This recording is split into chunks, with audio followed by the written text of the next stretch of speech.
তান্ত্রিক বাবা, আপনি যে করে হোক ওই ডাইনিকে বন্দি করার চেষ্টা করুন।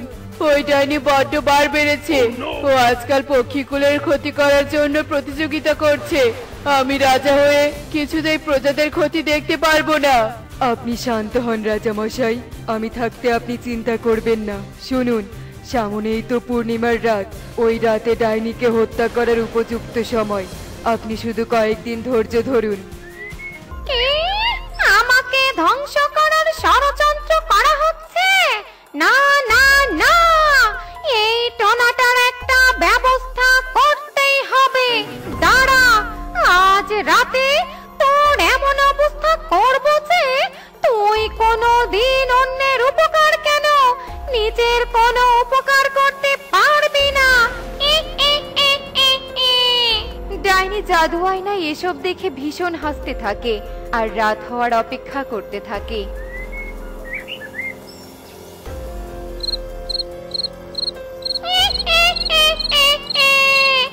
আজ তোর সর্বনাশ হবে, সর্বনাশ।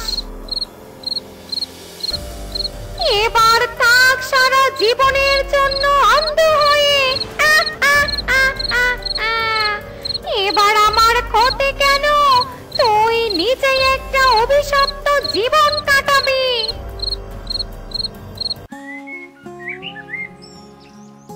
এ কি, ঘরে তো অন্ধকার কেন? বাহিরের সব আওয়াজ শুনে মনে হচ্ছে সকাল হয়ে গেছে। প্রহরী, প্রহরী। বলুন রাজামশাই, ডাকছেন কেন? আমার ঘর এত অন্ধকার কেন? অন্ধকারে আমি তোমাকেও তো দেখতে পাচ্ছি না। ঘরের আলো কি নিভিয়ে রেখেছো নাকি? আপনি কি বলছেন রাজামশাই? ঘর তো আলোয় ঝলমল করছে। তাছাড়া চারদিকে তো সকাল হয়ে গেছে, সূর্যের আলো চারদিকে ছড়িয়েও পড়েছে। কি, তাহলে আমি দেখতে পাচ্ছি না কেন?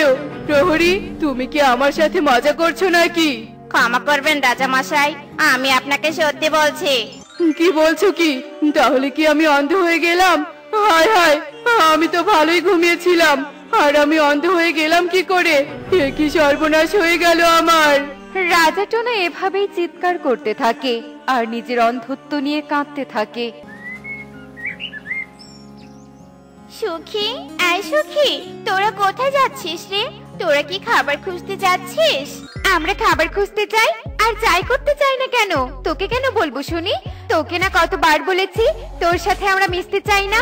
তুই একদম ঠিক বলেছিস সুখী। এই টুনির না আছে সুন্দর চেহারা আর না আছে টাকা পয়সা, তবুও আমাদের সাথে মিশতে চায়। যা ভাগ এখান থেকে। চল শালি চল, আমাদের তো দেরি হয়ে যাচ্ছে। আজ নদীর পাড়ে অনেক ঘুরবো আর খাবার সংগ্রহ করব। সুখী আর শালিক হাসতে হাসতে সেখান থেকে চলে যায় আর টুনি ওদের কথায় ভীষণ মন খারাপ করে। হায় সৃষ্টিকর্তা, তুমি কেন আমাকে এমন কালো বানালে? আমি কালো বলে সবাই আমাকে অপমান করে, কষ্ট দিয়ে কথা বলে। আর কেনই বা এমন গরিব হয়ে জন্ম নিলাম?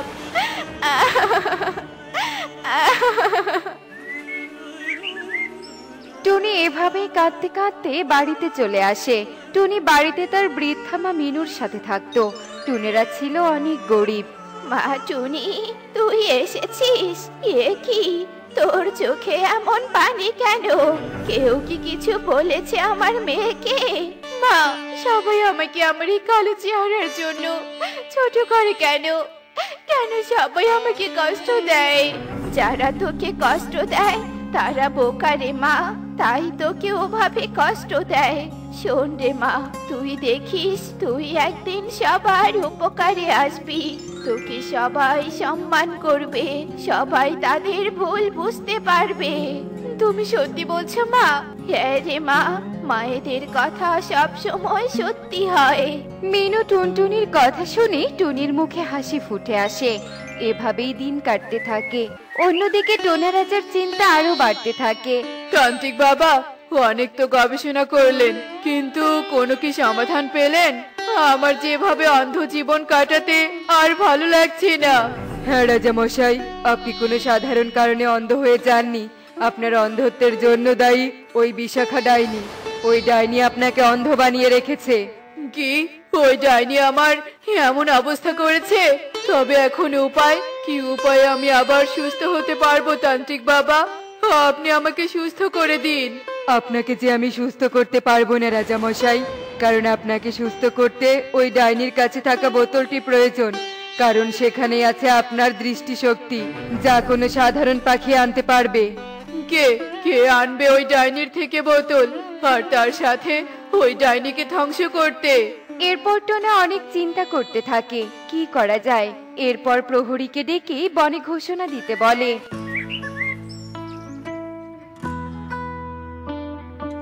শোনো শোনো শোনো শোনো বনবাসী, তোমাদের রাজামশাই জরুরি ভাবে রাজ্যে ডেকেছেন। শোনো শোনো শোনো। শালিক, শুনলি? রাজামশাই ডেকেছেন, নিশ্চয়ই কোনো গুরুত্বপূর্ণ কথা বলবেন। শোন, আমাদের যেতেই হবে, চল যাই। তোরা রাজামশাইয়ের কাছে যাচ্ছিস? আমিও যাব। তুই গিয়ে কি করবি শুনি? তুই তো কোনো কাজেই আসবি না, তোকে যেতে হবে না, আর গেলেও আমাদের সাথে যেতে পারবি না। এরপর সুখী শালিক চলে যায়, আর টুনিও মন খারাপ করে একাই যায়। আর গিয়ে দেখে তাদের মতো বাকিরাও চলে এসেছে। তোমরা সবাই শোনো, তোমরা তো জানোই আমি এক ডাইনির কারণে অন্ধ হয়ে গেছি। তাই আমি সিদ্ধান্ত নিয়েছি যে ওই ডাইনিকে ধ্বংস করে আমার দৃষ্টিশক্তি ফিরিয়ে এনে দিতে পারবে তাকে আমি 1 কলস স্বর্ণমুদ্রা উপহার দিব। বাবারে বাবা, যে ছোট একটা জীবন, সেটাও নাকি ওই ডাইনির কাছে গিয়ে শেষ করতে হবে। না না বাবা, আমি যেতে পারবো না। সুখী পায়রার মতো বাকিরাও ডাইনিকে ধ্বংস করার কথা শুনে ভয় পেয়ে যায়, আর কেউই যাওয়ার জন্য রাজি হয় না। কেউ কি নেই আমাকে সাহায্য করার জন্য? আমার যে ভীষণ কষ্ট হচ্ছে। আপনি চিন্তা করবেন না রাজামশাই, আমি আপনাকে সাহায্য করব। আমি গিয়ে ডাইনিকে ধ্বংস করব আর আপনার দৃষ্টিশক্তি ফিরিয়ে এনে দিব। টনির কথা শুনে টোনা ভীষণ খুশি হয়, আর এদিকে সুখী ভীষণ হাসতে থাকে। টনি, তুই কিনা ডাইনিকে হত্যা করবি? অবশ্য তোর জীবনের তো কোনো মূল্যই নেই, তুই যে অসুন্দর। এরপর সবাই সবার মতো বাড়িতে চলে যায়। এদিকে টুনি ভাবতে থাকে কি করে ডাইনিকে ধ্বংস করা যায়। এভাবেই ভাবতে ভাবতে সেই দিন রাত কেটে যায়। পরের দিন সকালে, মা, আমি ডাইনিকে ধ্বংস করতে যাচ্ছি, তুমি আমাকে আশীর্বাদ করো মা, আমি যেন সফল হতে পারি। সাবধানে যাস রে মা, আমার বিশ্বাস তুই সুস্থভাবে ফিরে আসবি। এরপর টুনি ডাইনিকে ধ্বংস করার জন্য বেরিয়ে পড়ে। ডাইনির গুহায় তো এলাম, একটু উকি দিয়ে দেখি তো ডাইনি কি করছে। আমাকে বুদ্ধি দিয়ে ডাইনিকে ধ্বংস করতে হবে। আরে, ওই তো ডাইনি ঘুমাচ্ছে, আর পাশে দেখছে একটা ফুল পানিতে। কেমন অদ্ভুত লাগছে। মায়ের কাছে তো শুনেছিলাম ডাইনিদের প্রাণভোমরা এভাবে থাকে। তার মানে কি আমি বরং ফুলটা নষ্ট করে দেখি। এরপর টুনি যেই না ফুলটা ছিঁড়ে ফেলে, অমনি কে কে আমার প্রাণভ্রমরা নষ্ট করছে, ভীষণ যন্ত্রণা হচ্ছে। ওরে বাবারে, ছাড়বো না তোকে, ছাড়বো না। আর্তনাদ করে ডাইনি মরে যায়, আর এ দেখে টুনি ভীষণ খুশি হয়ে যায়। ডাইনি তো মরে গেল, এবার আমাকে ওই বোতলটা খুঁজতে হবে, নয়তো যে রাজা তার দৃষ্টিশক্তি ফিরে পাবে না। আরে, ওই তো বোতলটা, এটাতেই মনে হয় দৃষ্টিশক্তি আছে। যাই আমি এখন। এরপর টুনি বোতলটা নিয়ে রাজ্যে চলে আসে, আর বোতলের মুখ খুলতেই আলোক রশ্মি টোনার চোখে এসে পড়ে, আর টোনা তার দৃষ্টিশক্তি ফিরে পায়। এই তো, আমি আবার চোখে দেখতে পাচ্ছি, তার মানে আমার দৃষ্টিশক্তি ফিরে এসেছে। টুনি, সব হয়েছে তোমার জন্য। তুমি একমাত্র পাখি যে আমাকে সাহায্য করার জন্য এগিয়ে এসেছো। তুমি তোমার জীবনের মায়া করনি, তুমি প্রমাণ করে দিলে রূপ নয় গুণই আসল। তাই আমি তোমাকে শুধু স্বর্ণমুদ্রা না, তোমাকে বিয়েও করতে চাই। কিন্তু রাজা, আমি তো অনেক গরিব পাখি। কিন্তু টুনি, তুমি অনেক ভালো মনের পাখি, তাই আমি তোমাকে পাখিদের রানী বানাতে চাই। কারণ তোমার জন্যই আমি নতুন করে পৃথিবীর আলো দেখতে পাচ্ছি। এরপর টুনি আর আপত্তি করে না। এরপর তাদের ধুমধাম করে বিয়ে হয়ে যায়, আর বিয়ের পর টুনি তার মাকেও রাজ্যে নিয়ে আসে। দেখলি তো শালিক, যেই টুনিকে আমরা অবহেলা করেছিলাম আজ সেই টুনি কিনা আমাদের রানী। তুই ঠিকই বলেছিস সুখী, এজন্যই কাউকে অবহেলা করা উচিত নয়। দেখলে তো বন্ধুরা, আমাদের রূপ নয় বরং গুণই আসল। এমনই সব মজার মজার শিক্ষণীয় টুনি পাখির গল্প দেখতে আমাদের সাথেই থেকো। আর গল্পটি কেমন হয়েছে তা কমেন্টে জানাতে ভুলো না কিন্তু। Bye bye. হাড়ি নিয়ে যাও হাড়ি, সুন্দর সুন্দর হাড়ি, হাড়ি নিয়ে যাও হাড়ি। ও দাদা, একটা হাড়ি কিনে নাও না। না রে টোনা, এমনিতেও আমার বাড়িতে 3টে মাটির হাড়ি আছে, আমার আর হাড়ি লাগবে না। তোতার মতো অনেকেই টোনার সামন দিয়ে চলে যায়, কিন্তু কেউ টোনার থেকে একটা হাড়িও কিনে নেয় না।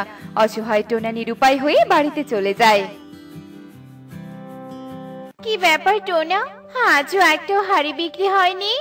না টুনি, এবার মনে হয় হাড়ির ব্যবসা ছেড়ে দিতে হবে। ঘরে কিছু আছে টুনি? আমার যে খুব ক্ষুধা পেয়েছে। ঘরে সামান্য একটু আটা ছিল, তা দিয়ে 3টি রুটি বানিয়েছি। তুমি এসো, আমি তোমাকে খেতে দিচ্ছি। এরপর টোনা টুনি ও টুকি মিলে রুটি খেতে থাকে। আর এভাবে দেখতে দেখতে রাত হয়ে যায়।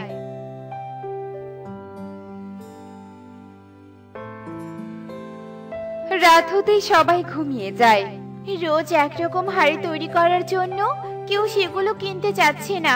কাল সকালে আমি একটা অন্যরকম হাড়ি তৈরি করব। এরপর দেখতে দেখতে সেই রাত কেটে যায়।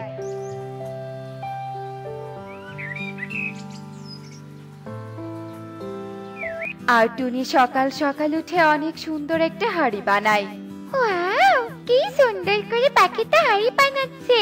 ওই হাড়িতে করে খাবার রান্না করলে নিশ্চয় অনেক সুস্বাদু হবে। কিন্তু আমি তো পরীকন্যা, আমার আসল রূপ দেখলে তো পাখিটা অনেক ভয় পেয়ে যাবে। তাই আমাকে আমার রূপ পরিবর্তন করতে হবে। এরপর পরীকন্যা জাদু করে একটা পাখি কন্যার রূপ ধারণ করে আর টুনির কাছে চলে যায়। মাসি, ও মাসি, তোমার এই হাড়িটা আমি কিনে নিতে চাই, আমাকে এই হাড়িটা দাও না। সত্যি বলছিস? তুই হাড়িটা কিনে নিবি? তাহলে তো খুব উপকার হবে। এই নে হাড়ি, আর আমাকে 20 টাকা দে। টাকা? আমার কাছে তো কোনো টাকা নেই। হাড়ি কিনতে টাকা লাগে বুঝি? সেটা তো আমি জানি না। মাসি, ও মাসি, টাকা নেই জন্য তুমি আমাকে এই হাড়িটা দিবে না বুঝি? তোর যখন হাড়িটা খুব পছন্দ হয়েছে, তাহলে এটা তুই নিয়ে যা রে মা। এর জন্য তোকে কোনো টাকা দিতে হবে না।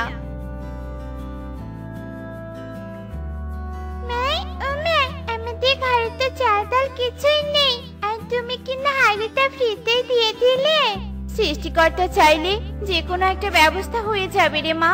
চল ঘরে চল।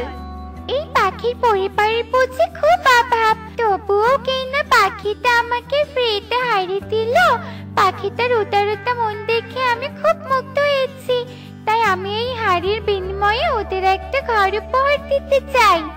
এরপর পরীকন্যা জাদু করে টুনির বাড়ির সামনে একটা সোনার ঘর বানিয়ে দেয় আর তার সামনে একটা চিঠি লিখে ঘরের সামনে রেখে চলে যায়। এদিকে কিছুক্ষণ পর টোনা ঘর থেকে বাইরে আসে আর সোনার ঘর দেখে তো অবাক হয়ে যায়। এ কি, আমি কি দেখছি? সোনার ঘর? সোনার ঘর এলো থেকে? টুনি, আয় টুনি, তাড়াতাড়ি বাইরে এসো। টোনার চিৎকার শুনে টুনি ও টুকি বাইরে চলে আসে আর সেও সোনার ঘর দেখে অবাক হয়ে যায়। এ কি টোনা, এই সোনার ঘর এখানে কিভাবে এলো? আর ঘরের সামনে ওই কাগজটা কিসের? এরপর টুনি কাগজটা কুড়িয়ে নেয়।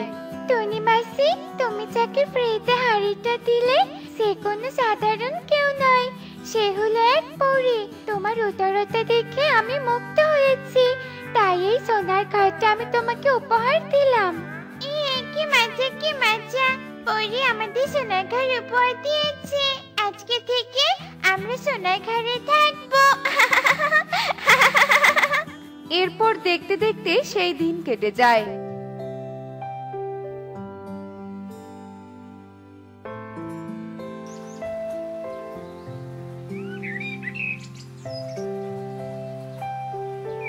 এদিকে টুনির সোনার ঘরের খবর কালু জেনে যায়। টুনি সাধারণ এক হাড়িয়ালার বউ হয়ে সোনার ঘরে দিন কাটাচ্ছে, আর আমি মোড়লের বউ হয়ে একটা রূপার ঘরেও থাকতে পেলাম না। আমি আজই বাপের বাড়ি চলে যাব। ওই সোনার ঘর তো নিবই, কিন্তু এর জন্য আমাকে মিথ্যের আশ্রয় নিতে হবে, তবে যা হওয়ার হবে। ওই সোনার ঘর আমার চাই চাই। শোনো কাকুলি, আমি তোমাকে খুব তাড়াতাড়ি একটা সোনার ঘর বানিয়ে দিব, ও নিয়ে তুমি কোনো চিন্তা করো না। এরপর কালু কবুতরকে সাথে নিয়ে টোনার বাড়িতে চলে যায়। আমরা তোদেরকে খুবই সৎ পাখি বলে জানতাম, আর তোরা কিনা মোড়ল বাবুর বাড়ি থেকে সব টাকা চুরি করে সোনার বাড়িতে দিন কাটাচ্ছিস। তোকে ভালোই ভালোই বলছি টোনা, এই বনে থাকতে হলে এই সোনার বাড়ি মোড়ল বাবুকে ফিরিয়ে দিতে হবে। হে কি কবুতর দাদা, তোমরা এসব কি বলছো? আমরা মোড়ল বাবুর ঘর চুরি করতে যাব কেন? এই ঘর তো আমরা উপহার পেয়েছি। যেহেতু আমার ঘর থেকে এতগুলো টাকা চুরি হয়ে গেছে, এদিকে তুইও সোনার ঘর বানিয়েছিস, তার মানে তুই আমার টাকা চুরি করেছিস। এই কবুতর, এই সোনার ঘর আমার বাড়িতে নিয়ে চল। এরপর কালু ও কবুতর মিলে টোনার সোনার ঘর নিয়ে চলে যায়। আর সোনার ঘর দেখে কাকুলি অনেক খুশি হয়ে যায়। এ কি সোনার ঘর! তুমি আমাকে সত্যি সত্যি সোনার ঘর এনে দিয়েছো, তোমাকে অনেক ধন্যবাদ কালু। আমি যদি আর একটা হাড়ি বানিয়ে নিতে ওই টনি মাসির বাড়িতে না আসতাম, তাহলে বজ্জাত কালুর লোভ সম্পর্কে কিচ্ছু জানতে পেতাম না। লোভ করে শাস্তি তো তোকে পেতেই হবে। এরপর পরে জাদু করে কালুর বাড়িতে ঝড় বাতাস সৃষ্টি করে দেয়। এ কি হঠাৎ এভাবে ঝড় বাতাস শুরু হলো কেন? এই কালু, তাড়াতাড়ি করে জানালা বন্ধ করো। একই কাণ্ড, শুধুমাত্র আমার বাড়িতে এত ঝড় বাতাস হচ্ছে কেন? তবে কি, না না, এসব আমি কি ভাবছি, এটা হতে পারে না। কি হলো? জানালা বন্ধ না করে দাঁড়িয়ে আছো কেন? তাড়াতাড়ি জানালা বন্ধ করো। এরপর কালু জানালা বন্ধ করে দেয়। আর এভাবে দেখতে দেখতে সেই দিন কেটে যায়।